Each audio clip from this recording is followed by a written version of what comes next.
free diplomas news. Free? I want a free diploma. Submitted by Chamburn Loves JK. Thank you, Chamburn. Thanks. A billionaire has pledged to pay off the entire student debt of the 2019 graduating class at a historic black I college. heard about this. Oh, that's sick. He did it in his like graduation speech or whatever, because he was like part of that class, and he said, yeah, and all you guys, I'm gonna pay for all your loans off and stuff. Wait, he's a billionaire in the class? I think he went to like finish his degree or something, or like they made him gave him an honorary degree. Tiff can tell you more about that since he has the article. Is this like Moore College or like Howard? So he was a commencement speaker at Morehouse College. Oh, yeah. What do you know about it? No, I just did a medical internship and there's hella students from all black colleges there. Where are all black colleges? Like, is it all in the South? Because I don't know any in California. This is in Atlanta. Oh. Yeah, most of them in the South. This guy got the standing O of all time. Dude. Yeah, hell yeah. This is my class, 2019. There's an Asian lady in the back. Predominantly. Yeah, it's like, what are you doing here? Maybe she's a My teacher. family is making a grant to eliminate their student loans. Look at that guy's face. Face in the corner. Tight. This one? No, At the bottom, at the No, bottom. you missed it. No, I missed it. But he was like, oh my Yeah, he was god. like, oh. That was tight. I think those are the professors in the back. These are all the students. Yeah. Damn. Wow. Sitting in that like audience and just hearing that like all your student loans got paid off. I would have been like, I should have fucking got more. Now, I know my class will make sure they pay this forward. Yes. And I want my class to look at these alumnus, these beautiful Morehouse brothers, and let's make sure every class has the same opportunity going forward. That's dope. That's tired. So they're saying that the gift to this all-male historically black college is estimated to be worth about $10 million. Wow. There were 396 graduates in the class. So tuition, room and board, and other costs run about $48,000 per year. Dude, it means so much to start off your college, your just adult life without debt. Yeah. Dude, you have a degree and no debt? Yeah. That is crazy. That's power, bro. Because that's how they keep you enslaved, really, is you're tied to the fucking debt. And then that's why people don't raise up in classes for many generations. Dude, your parents are in debt, then you go to school, you leave with debt. Yeah. Yeah. You're the parents of kids who grow debt. Yep. It's amazing. For many generations. Because everyone, if you go to college and then you work, then you tell your kids to do the same thing. And that's how you get stuck in this little rat race cycle. Yeah. Exactly. It sucks. Because the higher your degree too, or profession, More expensive. it is. You'll leave college with now $300,000 in debt Yeah. if you have a pharmacy or professional degree, medical degree or whatever it is. And then you're paying that for the rest of your life. Yeah. So you're not really upper class unless you figure out a method to Get rid of speed it up. How's this guy a billionaire? What do you do? Investment. Oh, I thought he was a cactus farmer. So he made his $5 billion fortune from his private equity firm. That's where the money is. Equity. In finance. $5 billion. I know, man. That's fucking crazy, dude. Crazy though. It's just one class, $10 million. One class. And it's worth all right $10 million off, of loans. Yeah, one Out of, class like- and one college. With just 300 students. Yep. Yeah. That's a small class Almost too. 400, 396. Yeah, still that's like $10 million. The Like, bigger school would have like 10,000 graduating students. Fuck, for real. Dude, after this though, if I see him anywhere, like if I'm in a restaurant and that guy walks in, I'm like, oh. you just start clapping. You know what I mean? It's like Anywhere you go. And I'm like, hey waiter, I'll take seconds, I'll get thirds of this shit. Yeah. And he just like gets a glass of water and leaves, and you're like, oh shit. Yeah, right? And I'm like, oh, I cancel that. belay that. Dude, this shit's so powerful though, because playing it forward for your group, your community or whatever, especially if historically it's really hard to get off your feet and shit. Yeah. Like, I think the only reason why Asians speed up so goddamn fast is because this happens. Because what happens? They don't ask money for the government. It's just constantly you play it forward. It's kind of like you're supposed to do it.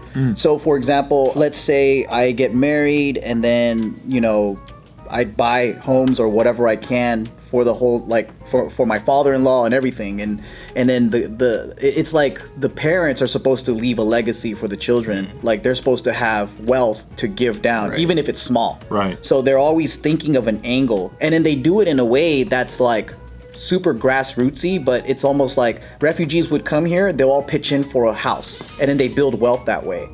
Or like how Chinese villagers made a lot of money is the whole entire village would, when the government allowed them to buy land, they would all pitch in every single penny, Buy a bunch of stuff. for that village land or whatever, and then when they want to build a factory there, the government will buy back the land for millions of dollars. Jesus. And that's how they became like millionaires overnight and stuff like that. Well, you guys are really good too, as a culture. Asian culture is so good at teaching kids about business and how to start one, and how to, like, how important it is to, like, be on time and to do all the right shit. Like, Yeah. fucking, I never got any of that growing up. Well, I think it's the collectivism, like, society too, that they also have. Yeah, it's not so Where much like it's the business, but like that they give you the tools to actually be a good businessman. Yeah, because my parents were horrible with money. Me too. But I think they gave me the tools, Yeah. which is work together in a group, team up if you can't do it yourself. All of this stuff is just really important, because I think in America it's more like everybody's individual. Everything is like, when you're 18, leave the house, go do this and find your own way, and then build your own family. And everything is so, I think the progress is such slower when you don't pitch in together. Yeah. So I think in Asian culture, it's like, if you're the parent, right? Even if you're 80 years old and your kid is 60, if they need help, or you just constantly give. That's just the way it goes. So what will happen is, like, if I have kids, the kids will eventually take over being like the head of the household, but I'd probably live with them if I was back in Japan or whatever, and then it'll be their turn to take care of me. Yeah, that's pretty common out here too. It is, but there'll be several families in one household, Right. taking care of each other, pitching into the house, building the wealth together, doing business together, all that stuff. So I guess it's the same, but I think it's more extreme in the Asian world. So And I think the wealth is shared a little bit more. Like my mom and probably like all of her 30 friends that are all coworkers, I know not all of their kids went to college and all of them are debt free because their parents have been saving for it. And I also know all of those kids, when they bought their first house, all the parents put down the down payment. So it was just a norm for that class of people to do that. So that already gives everyone a huge jump start. yeah. Well, because like here, specifically in the US, it's like you retire and now you're supposed to, whatever money you save from your retirement, you go on vacation, you do whatever. But then in Asian cultures, it's more like, well, now like I've had my time, now I'm giving it back. To like, there's no such thing as like I'm gonna go and like retire and like just blow all my cash or whatever. That's true. Yeah, I think it's just different the way that it's structured. Maybe because back in Asia too, they don't have a lot of the same opportunities, so they have to be extra clever in how to make money and how to keep money. It's just kind of in their system Just to be. like- When it's Naturally, confusionism. And like collectivism too. Like even my Yeah. dad, he's so he has a house. I think it's worth like 500 or 600 now. And I think he realized he'd rather just be closer to Taika. So he's like, hey, you know what I could do is I'll just sell it and I could just give you pretty much 300 of it, and then I'll just keep 200 and I'll just rent.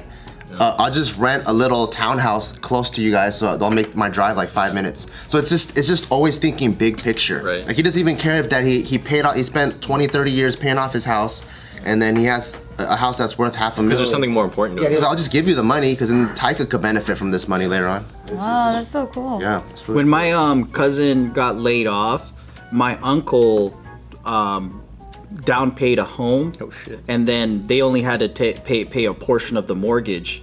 And then the agreement was like, you just live here for like 15 years or whatever it is. And then when I'm ready to retire, then I'll just move in. And I don't know, they figure out ways to keep it within the family.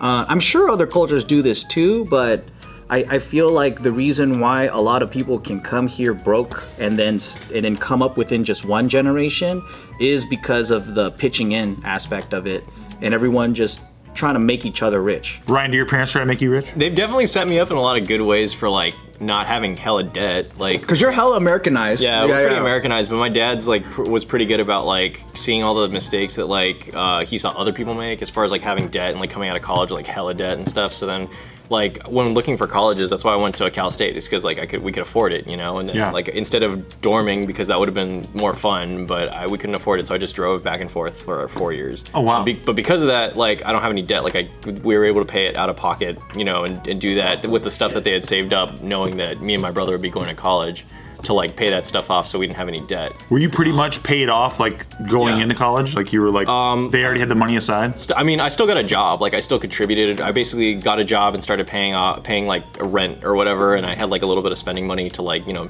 do stuff around. But like we were pretty much set up to pay for all the tuition and books and stuff. It's crazy. And then I also had to pick a college that was like budgeted in a way that like I wouldn't need to like move to the East Coast and like, you know, pay all crazy like out of state fees. Yeah, living fees and just like normal stuff. So yeah, so that definitely, but that's sort of like mindset and budgeting really. Like, what sucks is the middle class gets hit the hardest. Yeah, I think that's something that is I got pretty no aid. common. See, that sucks. Where before we make a purchase, we actually think about if we can pay for it. Yeah. Versus like you buy it and then you don't you try to scrounge up and then you to try to pay for it. Yeah, that was another thing. But it's because you can.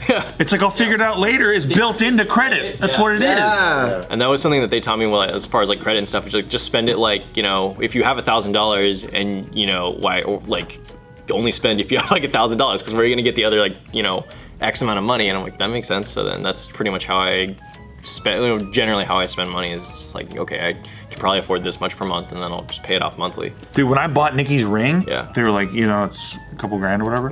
They're like, you can pay it off right now, because I could have done that. Yeah. And then they were like, or we can do it in 12 months, and they're like, here's how much you pay every month. And I was like, fuck, I want to pay it off right now. Right. But I know that I can build my credit better by doing this. So you gotta play the because of the system that we're in, where the credit score is so ingrained into how well you can get. But it's good that you already had that money to pay it off right then and there. You had it though, right? I did. It wasn't like they were like, or you know, you could buy this like, you know, $80,000 ring, and you know, it would be. Oh no! They knew I was not playing that game. I came in for exactly what. Slammed your wad of cash on the table, like, what can I get? They probably came in with that Wu-Tang Clan shirt. Fuck yeah, dude. They knew what they were going to do. Dude. I just knew what I wanted to do. Yeah. But that is so tempting. Yeah, totally. And it worked on me, even though I had every plan on just paying the cash. Totally.